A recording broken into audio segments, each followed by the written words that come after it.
So we go on this whole thing, and then like 30 minutes later, they called us back to the ramp, and we go back, and that's when they told us that Luke passed away. And it was like worst day of my life. I've told this story over 100 times now. That's why it's not as sad. It is sad, but it's just horrible that he had to go through that. But I'm thankful that he didn't know he was shot, because he said, I don't know. Yeah. Well, the part that's like just being me listening to you saying that, like you were kind of joking around about it just beforehand, and then he gets legitimately shot. 10 minutes. I have it on camera. It's like 10 to 15 minutes before. Yeah, how old was he? He was 21 at the time, I think it was. Young kid. He was either he just turned 21 or he was 20. But because I think he was only less than a year behind me. Because I was only a kid too at the time.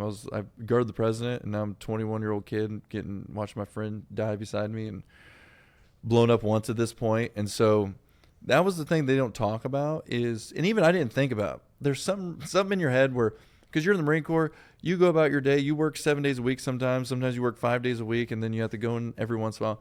When I was going to war, it never occurred to me. It seems like people are like, that's stupid. It never occurred to me that I was going to work every single day for 7 months. Yeah. Because it's one of those things where you're like, I'm going to war, but you still don't think every single day I'm going to work.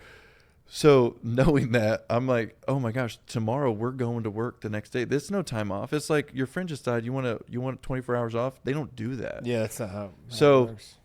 The next day, I legitimately had to say, Gilroy, you're in his seat now. And so Gilroy gets up in his seat. Now he's on the gun, and I have one less person. They didn't have anybody to backfill him. So did Gilroy and the driver was Gilroy the driver? No. At the time, he was. They every once in a while they switched out actually, but technically Moore was my driver, and then Gilroy was my dismount, and then Yepsen was my gunner. Did they ever talk to you about like what was going through their heads after that happened? No. Well, Gilroy, he actually went through my songwriting program years later, so we reconnected a little bit, but I never went in depth around that conversation because it's so hard to go through what they're. I mean, Gilroy's probably 1,000 miles a minute. He tried to do he did more than Moore did. Moore's awesome. I mean, everyone's awesome, and it was nobody's fault in the situation, but it was just kind of.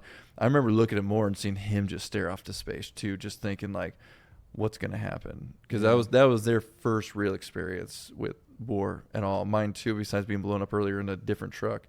Yeah. And then so I had to go to work the next day, like nothing ever happened. I can't be mad at the people and the kids running around because there's nothing. I don't know who did it. They're from Syria, from Iran, from Iraq, whatever sniper it was. And so we just go back to normal. And then that was in December. And then January 2nd, I was blown up again. It was 2 130 stacked